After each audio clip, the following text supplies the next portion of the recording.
Hey everybody, thank you for joining my channel, The Magical Solution. My name is Leilani. We are live here on TikTok, Facebook, YouTube, Instagram, all the places at The Magical Solution.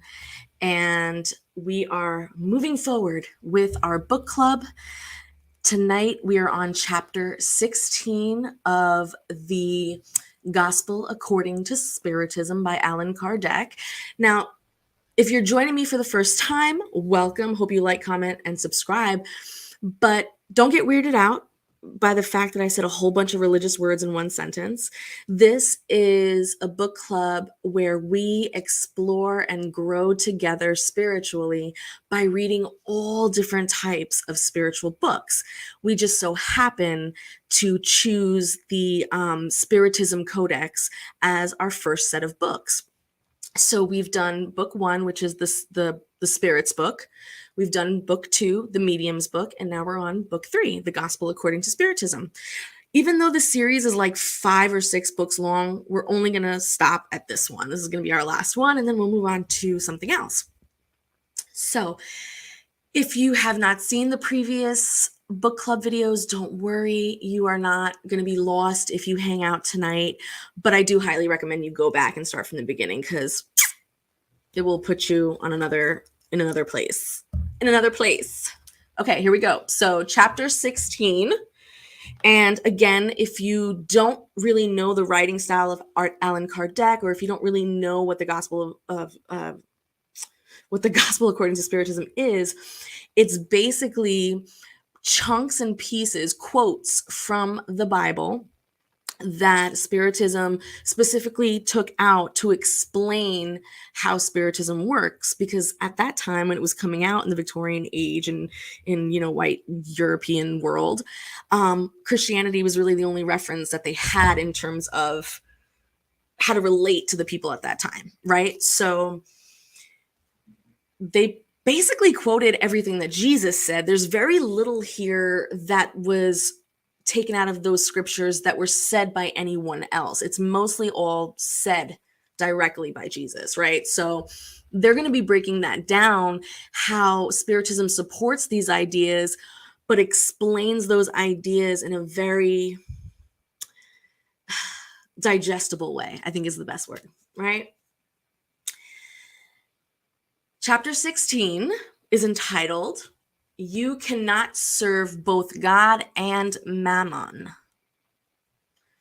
The subcategories for this chapter are the salvation of the rich, guard yourselves against avarice, Jesus and Zacchaeus' house, at Zacchaeus' house, the parable of the bad rich man, the parable of the talents, the providential usefulness of riches, and the trials of riches and poverty, the inequality of riches, and then, of course, we close every chapter with the spirits teachings, right?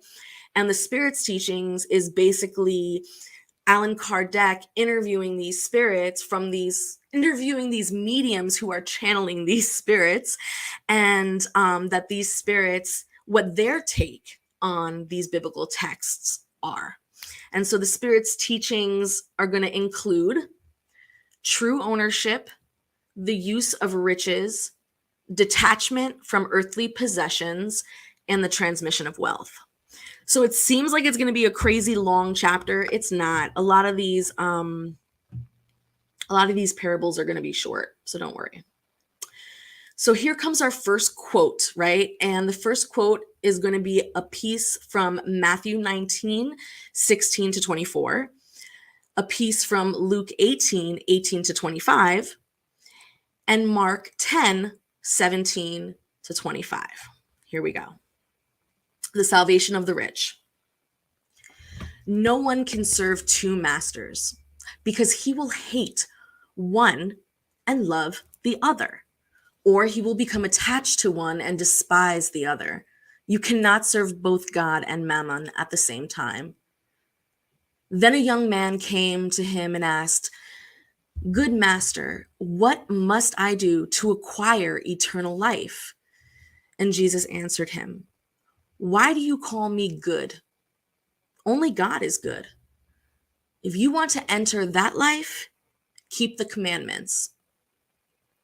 Which commandments? He asked. And Jesus said to him, you shall not kill, you shall not commit adultery, you shall not steal, you shall not bear false witness, you will honor your father and your mother, and you will love your neighbor as yourself.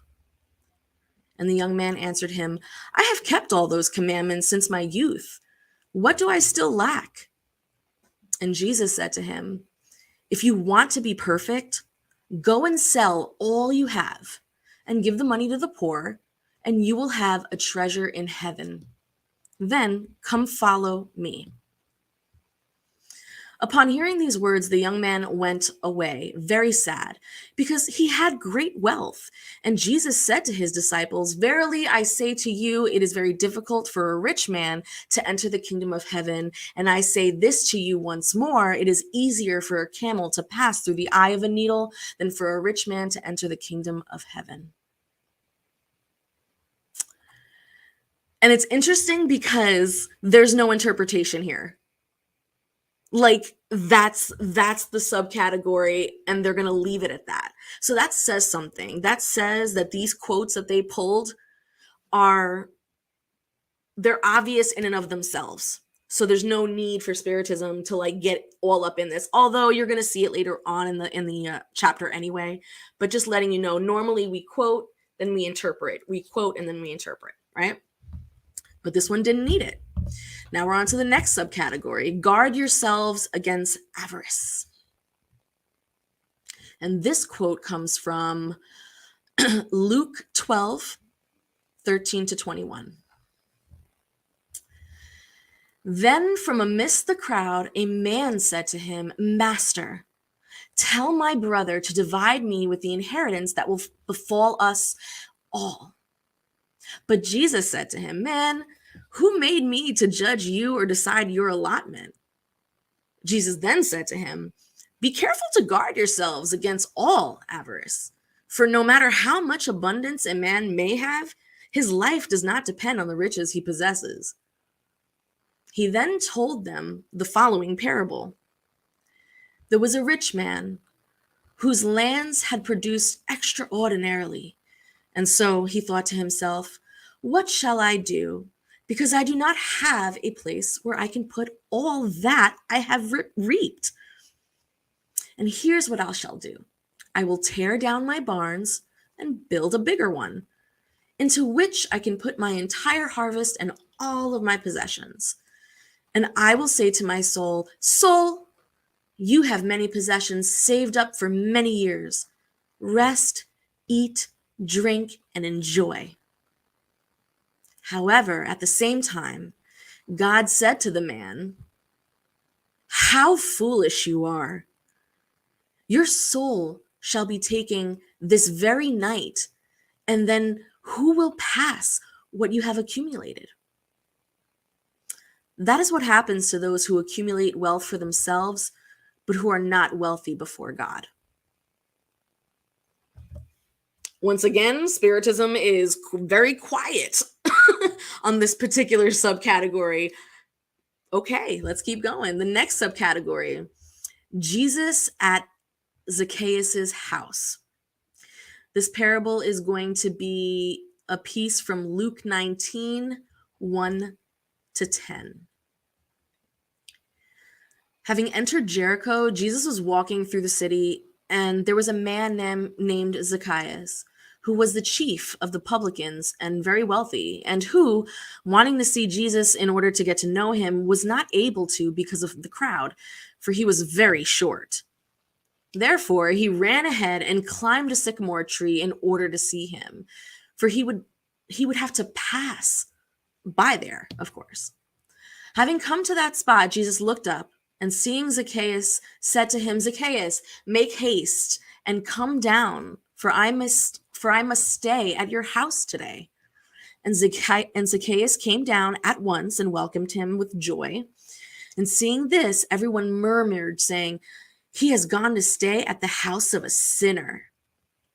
Meanwhile, Zacchaeus stood before the Lord and said to him, Lord, I shall give half of what I own to the poor, and if I have caused harm to anyone, I shall repay him fourfold. And Jesus said to him, this house has received salvation today, because this man too is a son of Abraham. For the Son of Man has come to seek and to save those who were lost. And once again, Spiritism is quiet on this. This is interesting. I feel like all of these subcategories in this particular chapter are just going to be the setup for when the spirits start teaching. That's what it seems like. So let's keep going. Let's see what happens.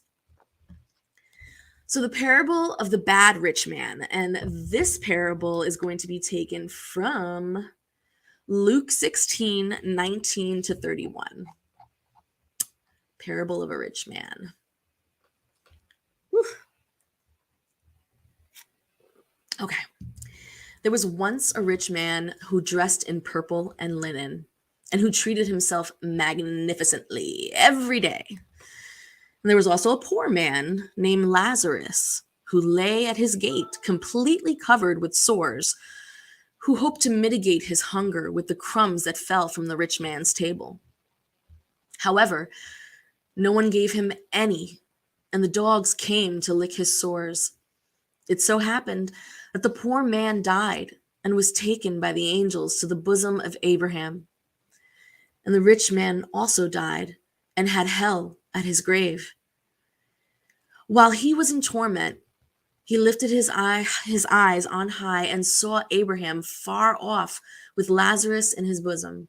And he cried out, Father Abraham, have mercy on me and send me Lazarus so that he might wet the tip of my finger in water to bring a little refreshment to my tongue. For I am suffering awful torment in these flames. But Abraham assured him, my son, remember that you had already received your riches during your lifetime, and that Lazarus had nothing but ills. And that is why he is now being consoled, whereas you are in torment. And moreover, there will forever be a large abyss between you and us, such that those who would like to go from here to there cannot, just as one cannot come here from where you are. The rich man said to him, then I beg you, Father Abraham, to send him to my father's house, where I have 5 brothers, in order to attest them about these things, for fear that they too might come to this place of torment. And Abraham replied, they have Moses and the prophets. Let them listen to them. No, Father Abraham, said the rich man, but if someone from the dead were to go to them, they would repent.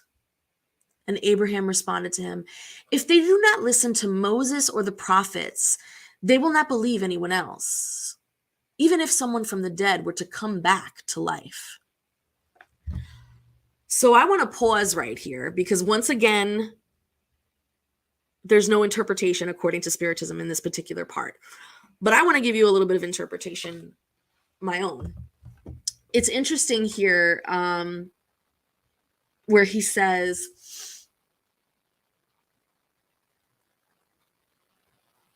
that there is a large abyss between you and us, and that basically people where we are, we can't come to you, and where you are, you can't come to us. Like, that's how far this abyss is, right? Now, metaphor, guys, we're not talking about a real spatial place, right?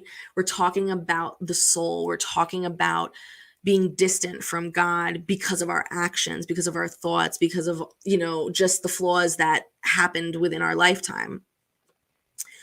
And that gap is solely dependent on us. It solely is. And so I can understand why they had to say it like this, but I still feel people are not like ready to interpret it like that still, even today. Like, I don't think so. So I just had to kind of clear that piece up.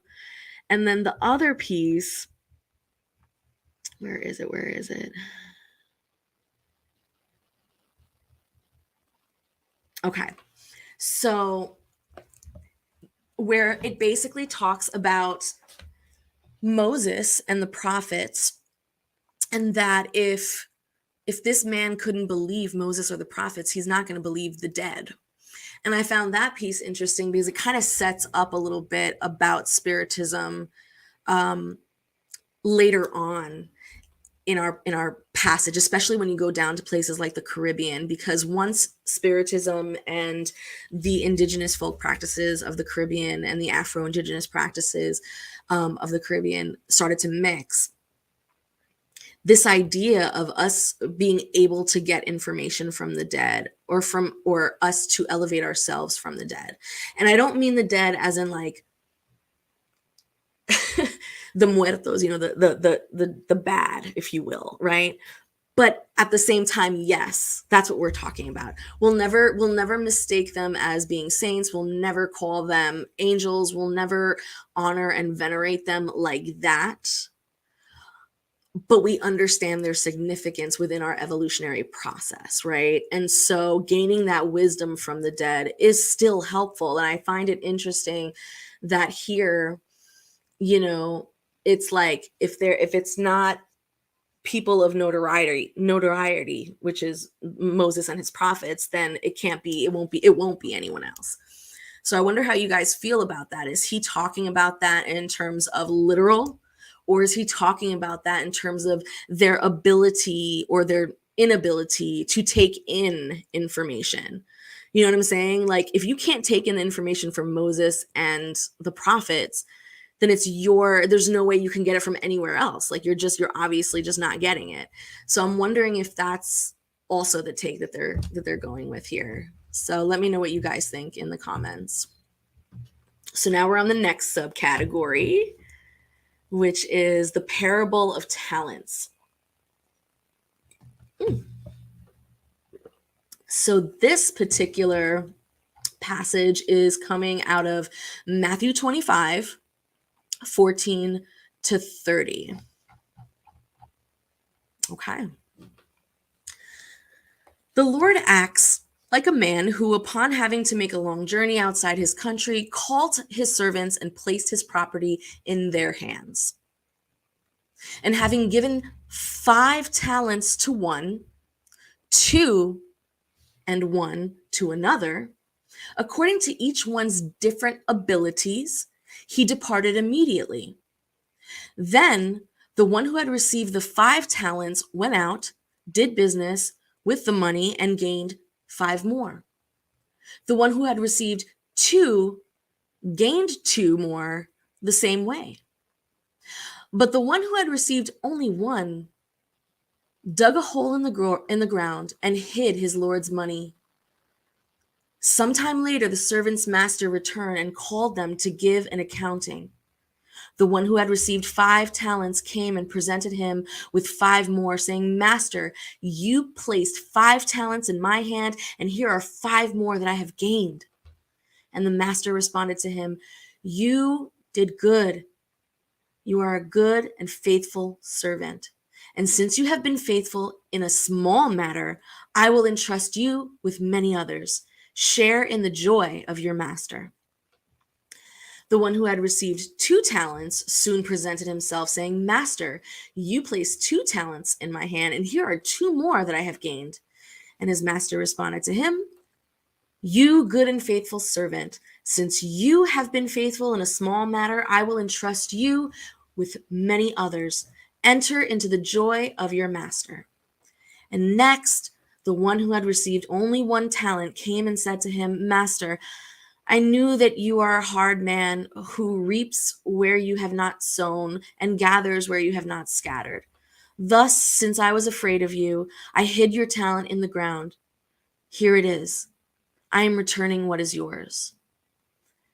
The master, however, answered him, You wicked, lazy servant. You knew that I reap where I have not sown and gather where I have not scattered. Thus, you should have at least put my money in the hands of the bankers, so that upon my return, I could have withdrawn with interest what is mine. Therefore, let his one talent be taken from him and be given to the one who has 10. For to those who already have more will be given, and they shall have in abundance. But for him who has nothing, even what he seems to have will be taken from him. Let that useless servant be cast into outer darkness, where there will be weeping and gnashing of teeth. Woo! That is harsh, right?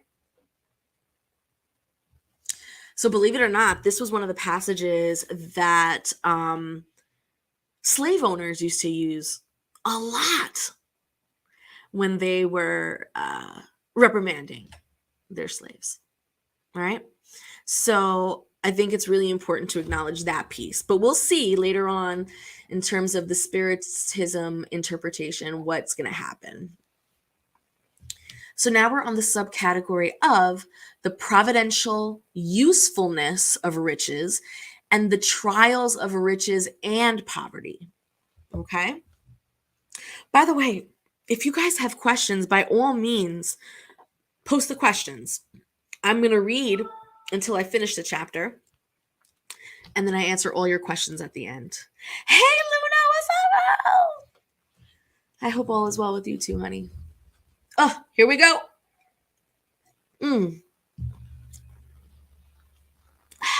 Okay. If wealth were an insuperable obstacle to the salvation of those who possess it, as might be inferred from certain words of Jesus interpreted literally and not according to their spirit, then God, who grants riches, would have put in the hands of some an instrument of irrevocable perdition, a thought that is repugnant to reason. Undoubtedly, wealth is a very slippery child and trial, for more dangerous than poverty because of its allure, the temptations it creates, and the fascination it exerts. It is the supreme arouser of pride, selfishness, and lust. It is the strongest tie that keeps humans bound to the earth and diverts their thoughts from heaven. It produces such giddiness that often we see that those who go from poverty to wealth soon forget their former condition, and those who shared with them in it, and those who helped them in it, and they become insensitive and selfish and vain. However, even though wealth does not make the journey difficult, it does not follow that it makes it impossible, or that it cannot become a means of salvation in the hands of those who know how to use it.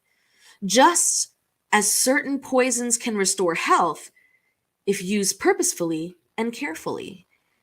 Please pay attention to this, because your relationship towards money, your relationship towards prosperity and abundance, your thoughts and patterns and, deeply ingrained, visceral responses about money need to be shattered and let go so that you can adopt a more healthier relationship to money, which is that money is a tool that not only you can use to assist you in making your life easier, but that you will be able to also give on a larger scale, right?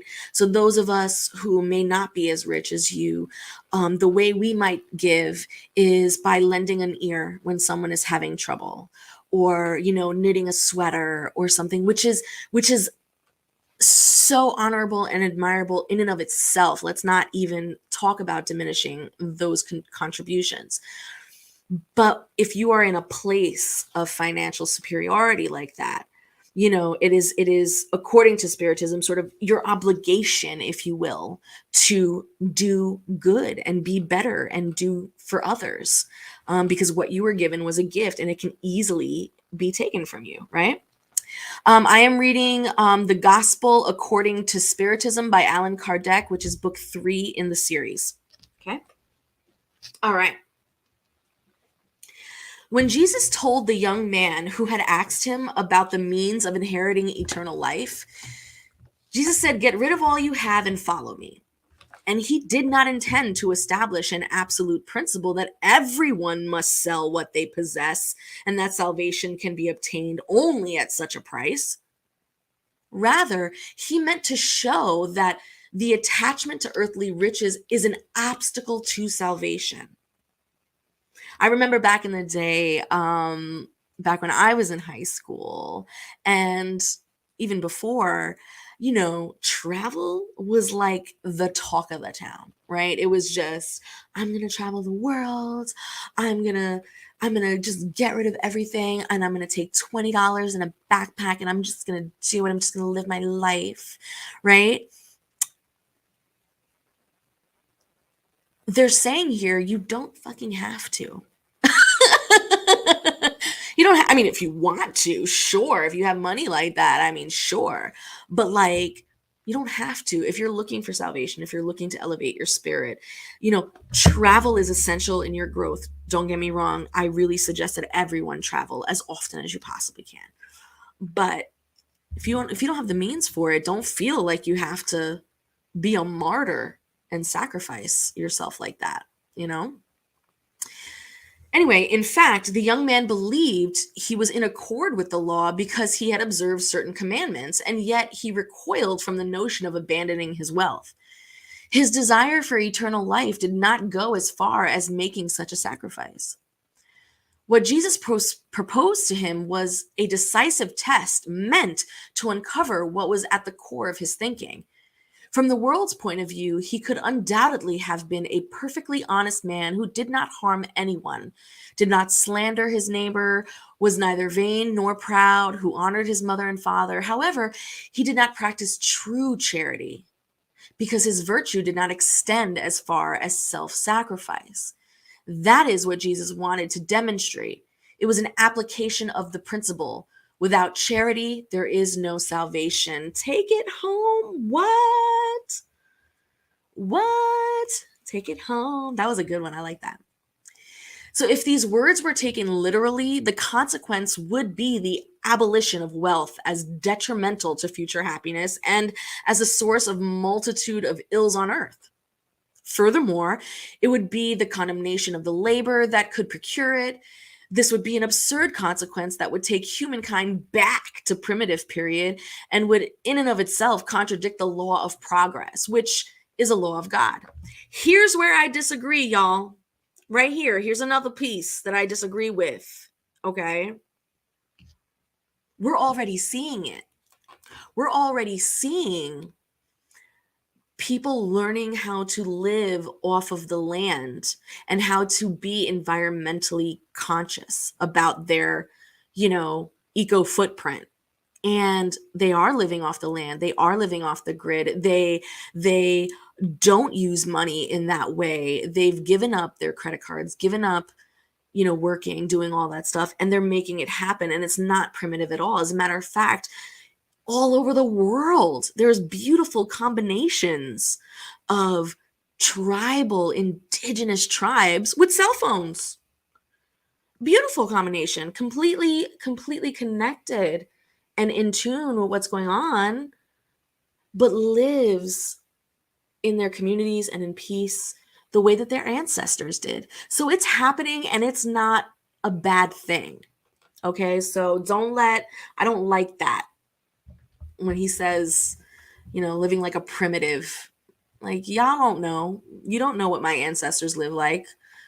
The Tainos were some of my Caribbean people are some of the cleanest people. We understood our waters better than anybody. We understood our mountains better than anybody. Like, stop. Anyway, if riches are the source of many ills, if they arouse so many bad passions, if they provoke so many crimes, riches per se are not to blame, but the human beings who abuse them, as they abuse all of God's gifts. By this abuse, they render pernicious what would otherwise be very useful to them. This is the result of the inferior state of the terrestrial world. If wealth could not produce only evil, if wealth could produce only evil, God would not have put it on earth. It is up to humans to make it produce good. If it is not a direct element for moral progress, it is undeniably a powerful element for intellectual progress. Psh, bitch. Right? Oh my gosh. Hey, cuz, what's up, sis? The truth of the matter is that humans have the mission of laboring for the material improvement of the planet, but they must reclaim it, cleanse it, and make it suitable to someday receive the entire population that its range can bear. In order to feed this ever increasing population, production must be increased. And if one country's production is insufficient, it will have to be sought elsewhere. And for this very reason, relations between nations become a necessity. In order to facilitate such relations, it is necessary to destroy the physical barriers that separate nations and to render communication more rapid. For such endeavors, which are the work of centuries, humans have had to extract materials from the bowels of the earth that they have sought in science the means to execute their endeavors more safely and rapidly. However, to accomplish them, resources are needed. Necessity made humans create wealth as riches enabled them to discover science. The very activity required by these endeavors has increased and developed their own intelligence. And this intelligence, which they have concentrated primarily on satisfying their material needs, will help them later on to understand the great moral truths. Since this wealth is the primary means of executing these tasks, without it, there would be no more great endeavors, no more activity, no more stimulus, no more research. It is with good reason, therefore, that wealth is considered an element of progress. Interesting. So there's the argument for wealth, right? So if money was intended to only produce evil, then God would have never put it on this earth, which means God's intention for this very powerful tool is for the moral and intellectual progression of us. All right? So that's their interpretation of that. So now let's talk a little bit about the inequality of riches from the perspective of these spirits, right? Or Allan Kardec, sorry. The inequality of riches is one of those problems one tries in vain to resolve if one considers only the present life. The first question that presents itself is, why are all humans not equally wealthy? They are not equally wealthy for one very simple reason. They are not equally intelligent, active, and industrious enough to acquire wealth, or moderate and foresightful enough to preserve it. And here is where colonial thinking reeks its ugly face. Right? We know this. We know this. We know this. You remember? If you didn't want to be conquered, maybe you should have had guns and not sticks, right? Like, we just happen to beat you to the punch. We wear giant white wigs and you're naked. Like, that is crazy. That is absolutely insane. But let's see where he takes it. Let's see where he takes it. Because I'm not trying to jump the gun here. But let's see. Furthermore, it is mathematically demonstrated fact that if wealth were divided equally, it would give each person a minimal and insufficient portion. That if such division were carried out, the equilibrium would soon be shattered due to the diversity in character and aptitudes. That if the division were possible and lasting, which with each person having only enough to live, it would be an annihilation of all the great endeavors that contribute to the progress of well-being of humankind. That if it gave each person what is necessary, there would no longer be the stimulus that compels humans to great discoveries and worthwhile enterprises. If God concentrates wealth in certain areas, it is because from there it expands in sufficient quantities according to the necessities Okay, here comes racist colonial thinking part 2. And it is that there are certain groups of people that are divinely endowed with the responsibility and therefore the financial wealth of all the world because of their divine providence or their skin color, whatever, you know what I mean? Genes, I don't know. But this is the kind of stuff, this language here, when we're dealing with very greedy people, is the perfect rationale. It's the perfect rationale for colonizing the world, right? So again, let's see where he's going with this, because we've seen in the other books already how racist and sus Alan Kardec and some of the things that these spirits be saying sometimes is. So I'm hoping he doesn't. I'm hoping by the third book he would have learned his lesson. But let's see. Let's see.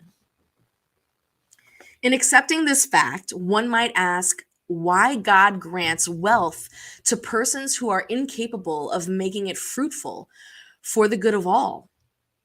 This is yet another proof of God's wisdom and goodness.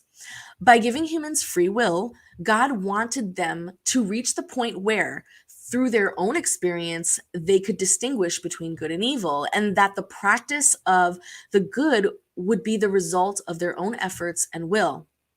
Humans must not fatalistically led either to good or evil, or they would be nothing more than passive, irresponsible, animal-like instruments. Wealth is a means of testing them morally. But since it is simultaneously a powerful means of inducing progress, God does not wish for it to remain unproductive for long, and thus moves it around incessantly. All persons must possess it at one time or another in order to try their hand at it and to test the use they make of it. However, since it is physically impossible for all to possess it at the same time, and moreover, if all did possess it, no one would work and the improvement of the planet would be compromised, each individual possessing it in turn, the one who does not possess it today has either had it already or will have it in the future life. And the one who possesses it now might not have it tomorrow. There are both the rich and the poor because, since God is just, each must work in turn. Poverty is for some a test of patience and resignation. Wealth is for other a test of charity and self-denial.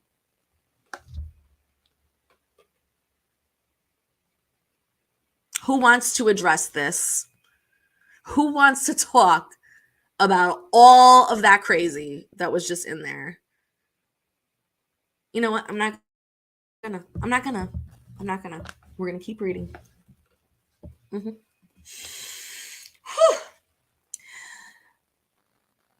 The lamentable use that some persons make of their wealth and the ignoble passions that greed provokes are rightly deplorable.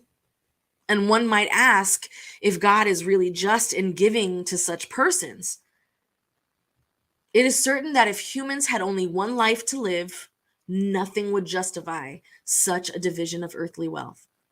However, if instead of limiting our vision to the present life, we would consider the whole sequence of lives, we would see that everything balanced out with justice. Hence, the poor no longer have reason to accuse providence or to envy the rich, and the rich no longer have any reason to gloat over what they possess. If they abuse it, it is not with decrees or sumptuary laws that wrongs will be remedied. Laws can temporarily change the exterior circumstances, but they cannot change one's heart. And that is why these laws have a temporary duration and are always followed by a reaction even more unrestrained. The source of the evil resides in selfishness and pride. Abuse of every kind will cease by themselves when humankind rules itself according to the law of charity. Okay. So now we have reached the spirit's teachings. She's so busy. At least it wasn't about me, right? So now we're gonna hear from the spirits themselves and what their interpretation of these last couple of ooh, what happened here? Okay. These last couple of passages, right? So the spirit that they are going to talk to first is a spirit named Pascal, and they speak to him in Geneva in 1860. And he speaks about true ownership. Humans truly possess only what they can take with them from this world. What they find upon arriving and what they leave behind upon departing, they can only enjoy during their stay. However, since they are forced to abandon it, they can only enjoy it and not truly possess it. What then do they truly possess? Nothing that is for the use of their body, but everything that is the use for their soul. Intelligence, knowledge, moral qualities, these are what they bring with them and what they take back. What no one can take from them and what will be more useful for them in the world than in this one, in other worlds than in this one. It is up to them to be wealthier upon departing than when they were upon arriving. For their future situation will depend on whatever good they have acquired. Whenever people go too far off country, they place in their luggage objects that will be useful in that country. They do not carry anything that would be useless, and therefore do not likewise regarding your future life and provide yourselves with everything that will be of use to you there. Travelers who stop at an inn are given a nice room only if they can pay for it. Those who have scanty resources are given a less comfortable room.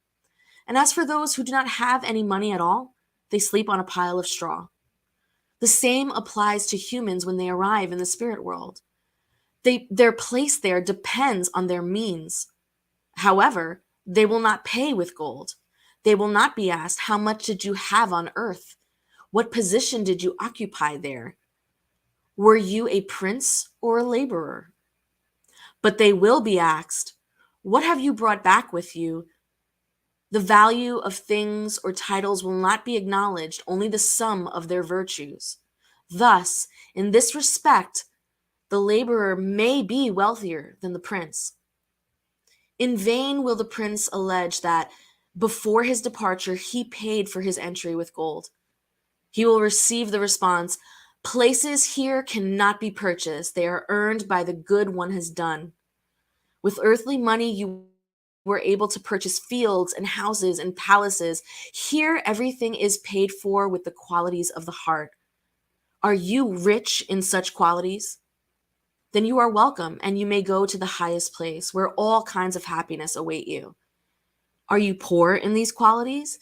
Then you must go to the lowest place where you will be treated according to what you possess.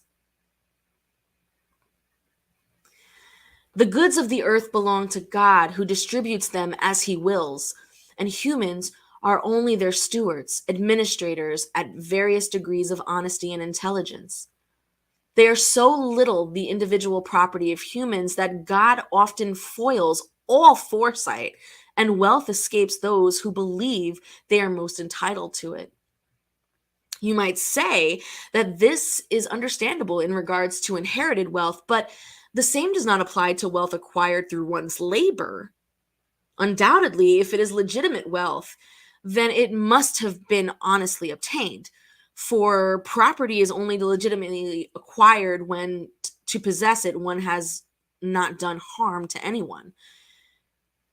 There will be an accounting for every cent wrongly acquired in the detriment to someone else. However, from the fact that certain individuals owe their wealth to their own efforts, does that give them power over it upon dying? Are not the precautions they take to transmit it to their descendants often useless? For if God does not want it to fall into their hands, nothing will prevail against his will. Can people use and abuse their wealth while alive without having to give an accounting? No. In allowing them to acquire it, God might have wished to reward their efforts, courage, and perseverance over the course of their current life. However, if they use it only to satisfy their senses or their pride, or if it becomes cause of failure in their hands, it would be better for them not to possess it at all. They lose, on the one hand, what they have gained on the other, thereby annulling the merit of their labor. When they depart the earth, God will tell them that they have already received their reward. Ooh! Ooh! So that, okay. What happened here? Okay. So what I just read to you just now was from the spirit M.A. Proctor. And he said that in Brussels in 1861. Now, the next spirit we're going to talk to, his name is Cheveruch. Cheveruch. I don't know, it's French. And they got this message in Bordeaux in 1861. And it's on the topic of the use of riches. You cannot serve both God and mammon. Remember this well. You who are dominated by the love of gold, you who would sell your soul to possess treasures because they can set you above other people and provide you with the pleasures of the passions. No, no, no. You cannot serve both God and mammon. Therefore, if you feel your soul dominated by the covetousness of the flesh, make haste to rid yourself of the yoke that crushes you, because the just and strict God will say to you, "What did you do with the wealth I entrusted to you, you unfaithful steward?" You use such a powerful driving force exclusively for your own satisfaction. What then is the best use of wealth? Seek in the words, love one another, the solution to this problem. Therein lies the secret for the good uses of riches. Those who are animated by love for their neighbor have their course of action all traced out.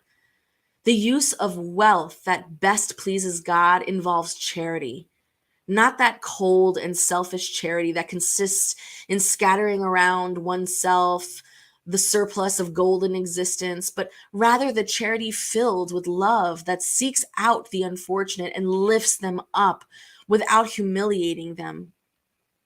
You who are rich, give of your superfluity. Do more. Give something of what you consider necessary to you, because what is necessary to you is still superfluous. Superfluous. Nevertheless, give wisely. Do not reject those who complain because you are afraid that you might be deceived. Go to the source of the ill. First, seek to alleviate. Next, gather information and see if work, counseling, or even a fallibility might not be more effective than your charitable donations. Liberally spend all around you the love of God, the love of labor, and the love of one's neighbor. Build your wealth by investing in something that never fails and which will earn you high yields and good deeds.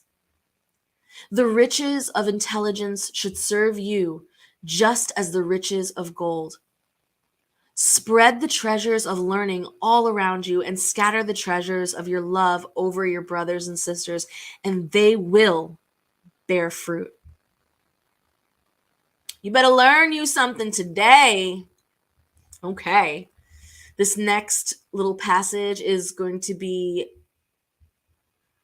channeled from the protector spirit in Krakow in 1861.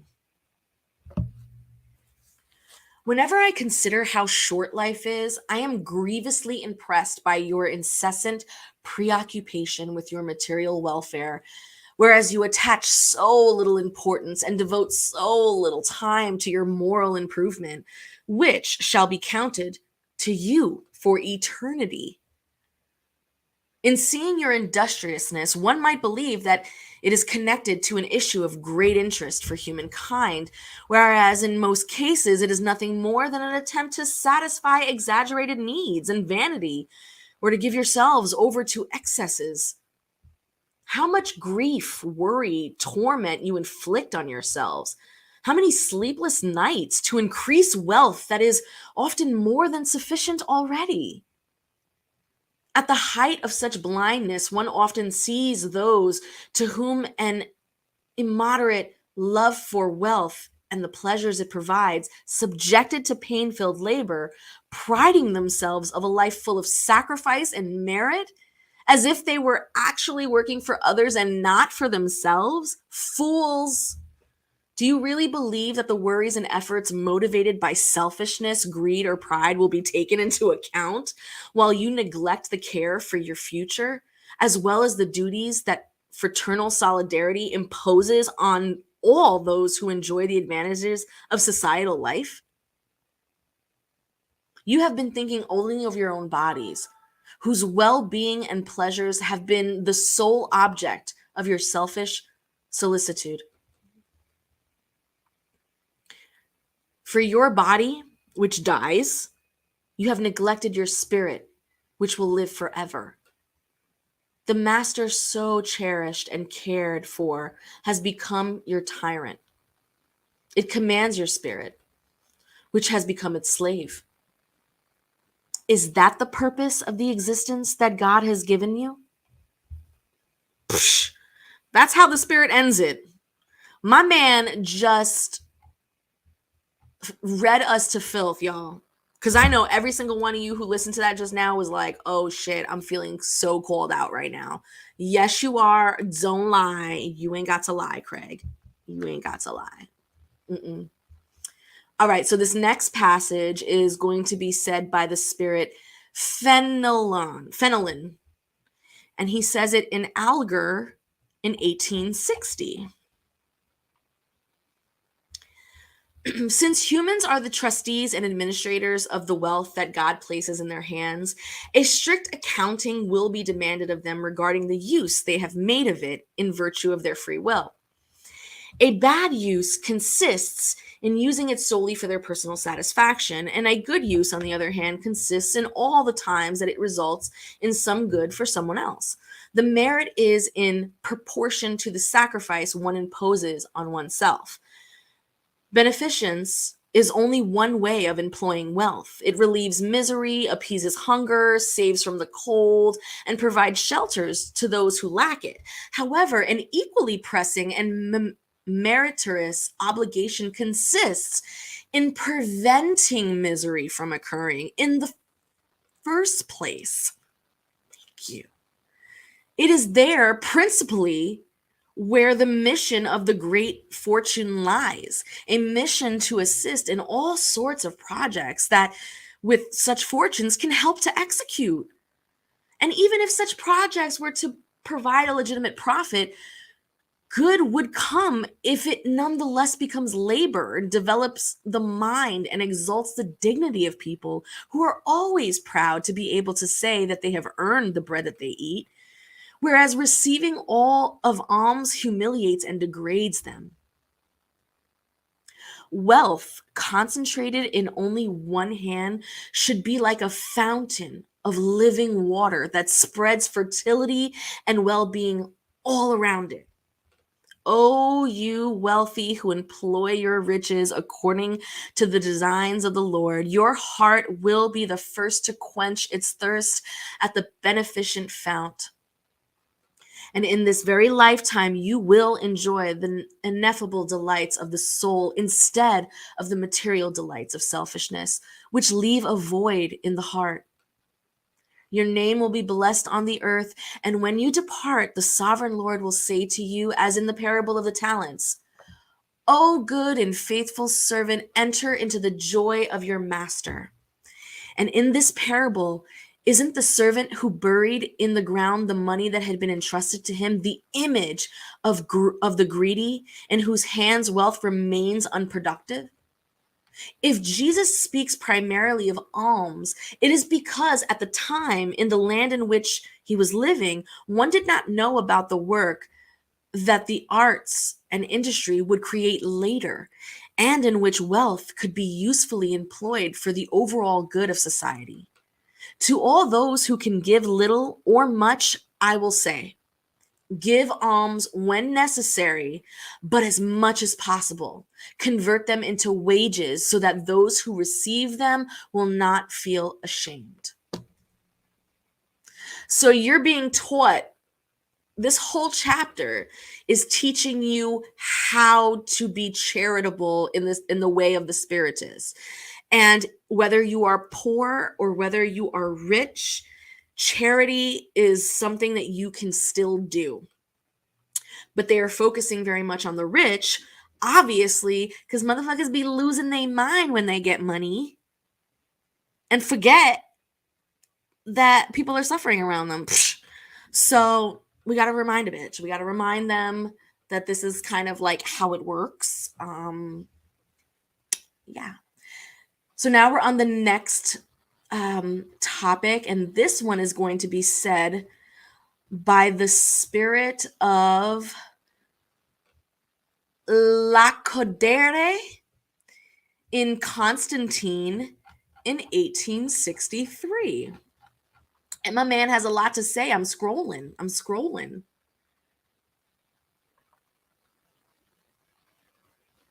Okay. Brothers and sisters, the title of it is Detachment from Earthly Possessions.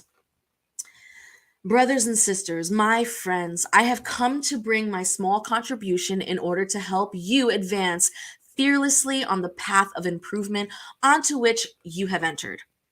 We are indebted to one another. It is only through sincere and fraternal unity between spirits and incarnates that regeneration is possible. Your love for earthly possession is one of the biggest obstacles to your moral and spiritual development. Through this attachment to possessions, you shatter your affective faculties, carrying them over to material things. Be honest with yourself. Does wealth provide unmixed happiness?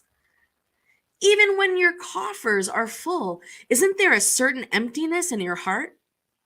At the bottom of that basket of flowers, isn't there always a hidden serpent? I understand the justifiable satisfaction felt by a person who, through diligent and honorable labor, has gained a fortune. However, from this satisfaction, very natural and approved by God, to an attachment that absorbs all other sentiments and paralyzes the impulses of the heart, there is a great distance. The same great distance that separates sordid miserliness and exaggerated wastefulness. Two vices between which God has placed charity. That holy and sound virtue that teaches the rich to give without ostentation so that the poor may receive without feeling debased. Whether your fortune has come from your family or whether you have earned it from your labor, there is one thing that you must never forget. Everything comes from God and returns to God. Nothing on this earth belongs to you, not even your poor body. Death will strip you of it, just as it will all other material possessions. You are trustees, not proprietors. Ooh, did you hear that? You are trustees, not proprietors. Oh, do not delude yourselves. God has loaned them to you and you will have to return them. And God loans them on the condition that the surplus, at least, should go to those who lack what is necessary. One of your friends lends you a certain sum. However, dishonest you might be, you will scrupulously pay off the loan and will be grateful to him. Well then, that is the position of all who are wealthy. God is the heavenly friend who has loaned them their riches, and he asks nothing for himself except love and acknowledgement. But he does demand that the wealthy in turn give to the poor, who, like the rich, are just as much his children. The possession that God has entrusted to you arouse ardent and frantic greed in your hearts. Have you ever thought about the fact that when you are immoderately attached to riches, as perishable and transitory as you yourselves are, that the day will come when you will have to give an accounting to the Lord for what has come from him? Have you forgotten that through wealth? Have you been invested with the sacred character of ministers of charity on earth in order to be its intelligent distributors? What are you then but unfaithful trustees when you use for your own benefit what has been entrusted to you? What will result of your intentional neglect of your duties? Death, unyielding and unforgiving, will tear away the veil under which you hide and will force you to give an accounting to the friend who helped you out and who at the moment stands before your eyes in the rob of a judge.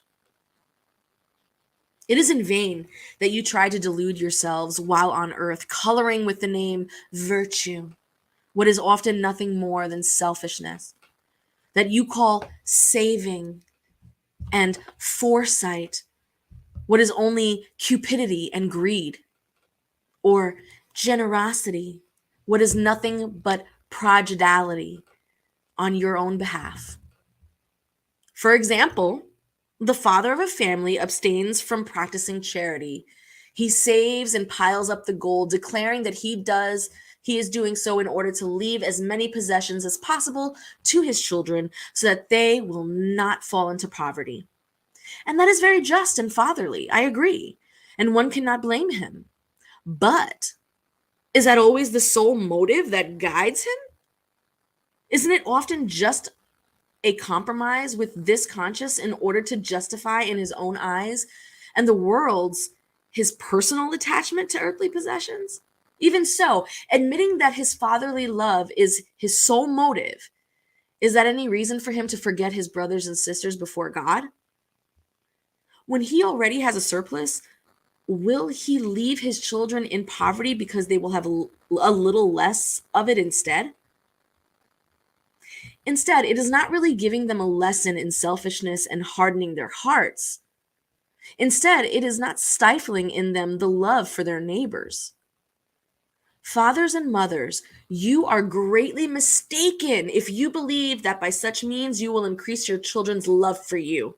By teaching them to be selfish towards others, you teach them to be selfish toward you also. Amen. Listen to that. Do you guys hear that? Like, seriously, parents, like, for real, you see it all the time. And some of it comes from, a poverty mindset, people who have been poor, who have worked hard and now are rich, that concept of hoarding in order to leave their descendants money so that they don't ever have to be in a place of poverty again, that makes total sense. But you have others also that were born into money and still only want to leave it with their descendants, but their motive is less about making sure that their descendants are safe and never poor, and more about this sort of bloodline royalty, this idea of like, the more we have, the higher on the human echelon we are, and I want to keep my family line on that higher echelon.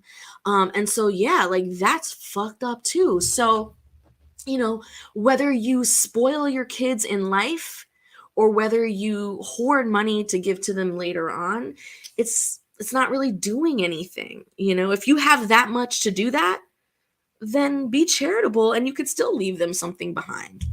You know what I mean? But that's basically what they're saying. Those who have worked hard and accumulated wealth by the sweat of their brow are commonly heard to say that when money is earned, one grasps its value more fully. And nothing could be truer. Well, then, may those who profess to fully grasp the value of money practice charity according to their means, and they will have greater merit than those who, born in abundance, know nothing about the hard fatigue of labor. But on the other hand, if these same persons who remember their sufferings and efforts are selfish and hard toward the poor, they are much guiltier than the others. For the more one knows from personal experience the hidden grief of poverty, the more one should be inclined to relieve it in others. And it's crazy because there's actually a study. They did a whole like thing back in the 70s, where they were basically testing, people's innate desire to be charitable. Like, how much would someone give if they only had a certain amount, right? And so they basically did this whole thing where like they gave one person like $1 million, one person like, $100, and one person like $10. And they were like, you see a poor person on the ground, of the money that you have, what would you give them? And it turned out that the guy with like the $1 million was like, I'm not gonna give him anything. It's like $1 million. Maybe I'll give him $1. And the guy with $100 was like, well, that's fucked up. Like, you can give him like 5 or something, like. And the one with $10 just gave him the $10, and that was it. And so like it was kind of like that kind of a study, and they did it multiple times, and they used different kinds of games and different kinds of like scenarios. I can't remember it all. I'm going to see if I can try and find that study. But ultimately what they found was that people who came from impoverished backgrounds have a much more charitable nature, because they know what it's like to be in an impoverished situation. And what they ended up finding out is that not only do they have a more charitable nature, but they give so much more in proportion to what they make versus someone who makes a lot. Like if they truly were to do in proportion to what they make, that person who had $10 would only be able to give them like 0.0001 penny, whereas the other one would have to give them like $100. The $1 million guy would have to give them like $1,000, and they would all be giving them like 50% or whatever, right? So I don't know. I'm really bad at math. I just spewed that out. Sorry, that doesn't make any sense whatsoever. You guys figure it out. Put it in the chat. I don't know. But that's really cool, right? Like, I don't know. I find that really, really cool. Anyway, let's get back to it, because this spirit has a lot to say. Like, he been talking for a minute. Unfortunately, there is always in those who are wealthy a sentiment as strong as their attachment to riches: pride. When the poor implore their assistance, it is not rare to see the newly rich wowing them with tales of their efforts and know-how, instead of coming to their aid and then finishing by saying to them, "Do what I have done." According to them, God's goodness has nothing to do with their wealth. All the merit falls solely to them. Their pride casts a veil over their eyes and shuts their ears. In spite of all of their intelligence and skill, they do not understand that God can undo them with a single word. These are those pull yourself up by your bootstrap bitches. Those are those guys. Those are those guys. And in the spiritual community, we know them really well as the ones who say, you need to suffer because I suffered in order to get where I am. And I'm going to sit here and tell you right now, you do not need to suffer. You don't. Not like that. Not like in the way that they're talking about, right? And that's the same thing here. Like, whether you are, when you come to money because of your hard work, that is still a reward from God. Like, that's still something that you earned, that you still have to share and you still have to give. And you see this a lot. People saying, oh, well, I came here with $10 and a dream and now I'm a multimillionaire and you could do it too. But you know what? Someone had to say yes to you. Someone had to give you a chance. Someone had to support you in some way. You had to know a name. You had to have built a relationship with someone, right? Because nobody does this shit alone. Nobody does this shit alone. And to tell someone who is asking for help to pull yourself up by your bootstraps, because that's what I did, is just such a dick move, man. It really is. Squandering one's wealth does not show a detachment from earthly possessions either, but rather a carelessness and indifference. As trustees of such possessions, humans have neither the right to squander them nor to confiscate them for their own profit. Prodigality is not generosity, but is often a form of selfishness. Those who scatter their gold by the handfuls in order to satisfy a fantasy will not give 1 cent to lend a helping hand. Detachment from earthly possessions consists in appreciating wealth for its true worth, in knowing how to use it for others and not only for yourself, in not sacrificing one's own interests in the future life on its behalf, and in losing it without complaining if it pleases God to take it away. If due to unforeseen misfortune you become another Job, say as he did, Lord, you have given and you have taken away. May your will be done. That is true detachment. First, be submissive. Have faith in the one who, having given and taken away, can once again restore it to you. Courageously resist the discouragement and desperation that paralyzes your strength. Never forget that whenever God causes you to suffer a blow, he always places consolation alongside the hardest trial. But remember above all that there are possessions infinitely more valuable than earthly ones, and this thought will help you detach from the latter. The less value one attributes to a thing, the less sensitive one becomes to its loss. People who become attached to earthly possessions are like children who cannot see but the present moment. Those who do not become attached are like adults who see things that are most important by understanding these prophetic words of the Savior. My kingdom is not of this world. The Lord orders none to get rid of what they possess and be reduced to voluntary beggary, because then they would become a burden on society. Proceeding in such a manner would be to misunderstand detachment from earthly possessions. It would be selfishness of another type, because it would imply exempting oneself from the responsibility that wealth weighs on those who possess it. God grants wealth to those who seem capable of administering it for the benefits of all. And thus, the rich have a mission, which they can render beautiful and adventurous for themselves. To reject wealth when God has given it to you is to renounce the benefits of the good one can only do by administering it wisely. To know how to do without it when one does not have it, to know how to put it to good use when one does, and to know how to sacrifice when it is necessary, is to act in accord with the Lord's designs. May those who receive what one calls in the world a good fortune say to themselves, my God, have you sent me a new responsibility? Give me the strength to carry it out according to your holy will. My friends, this is what I wanted to teach you regarding detachment from earthly possessions. I will summarize it by saying, know how to be content with little. If you are poor, do not envy the rich, because wealth is not necessary for happiness.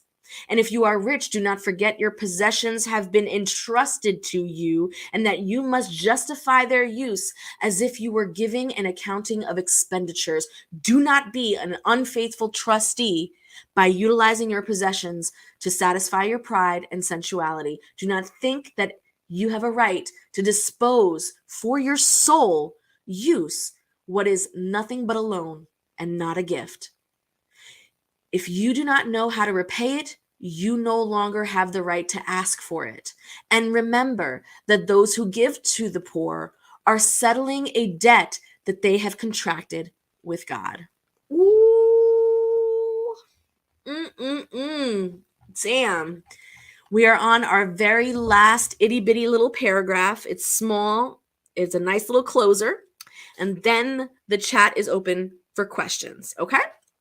So, this topic is the transmission of wealth, and the spirit who talks about it is Saint Louis from Paris in 1860.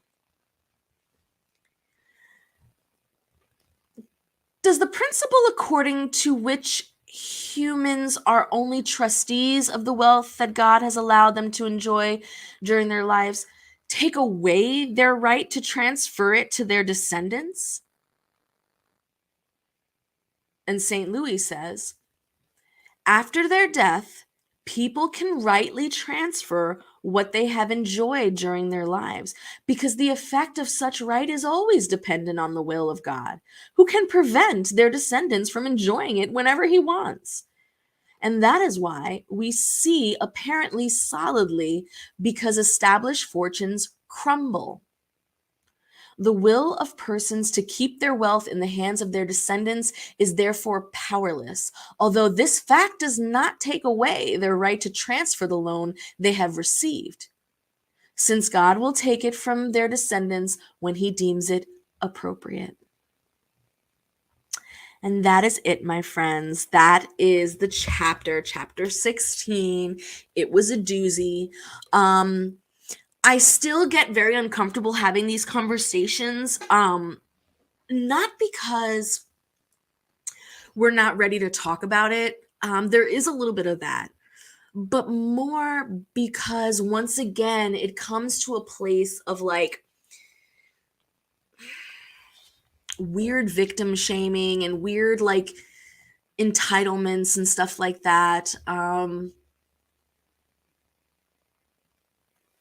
Yeah, it's a tough concept to really juggle around. But now we are open to your questions. Let's see what's going on. There's been a lot. Wow. Let's see. Let's see. How about you, YouTube? How about you, Facebook?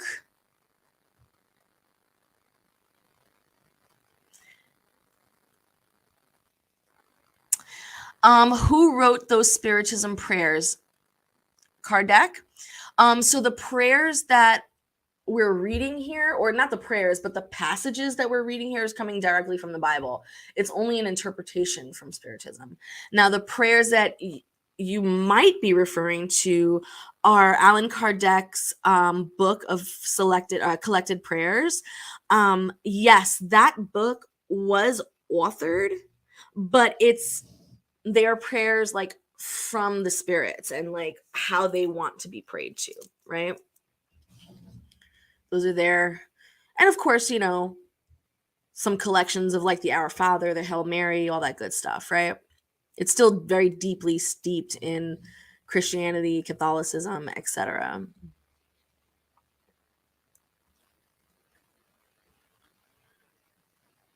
It's so true. She's so business. So it's so true. A very one-sided point of view. Yes. Yes. There are so many moments in Allan Kardec's series where it's just so cringe. It's so cringe. And it's funny because like when you engage with like super, super diehard like Kardecians, like it's really hard to like remind them that this was the time. You know what I mean? Like this is what people thought. It's like your boy was a racist. Like we gotta just he was kind of an entitled, elite intellectual. Like he hung around with some of the most brilliant minds in Victorian France. You know what I'm saying? Like he was partying with, all kinds of scholars, college professors, you know, so he wasn't a slouch, you know what I mean? And that's the stuff that they thought. That was how they thought back then. Oh, thank you. Thank you so much. I'm a little bit of a mess today, so I'm glad you think I look cute. Thank you. Oh man. All right. Well, if there are no more questions, if you guys are done, then enjoy your Friday night. Thank you so much for hanging out with me on a Friday night, especially because this weekend we're going to see a lot of Pride celebrations, and it usually starts tonight, and we're going to see like a lot of, you know, parades and celebrations and music, and it's going to be awesome. So I'm really glad you were able to donate a little bit of time with me. I hope you go out there and have a lot of fun and show your support and be an ally and, you know, protect our LGBT brothers and sisters and have a good time, you know, have a good time. Make sure you like, comment, share, and subscribe. And I will see you guys on Sunday when we speak to Deborah Lipp, who is the author of Bending the Binary. And it's going to be a great conversation. So make sure you stop by Sunday, 7 p.m. Eastern Standard Time, Facebook, YouTube, Twitch. You know how to do it. All right, guys. Have a good night. This is how we grow.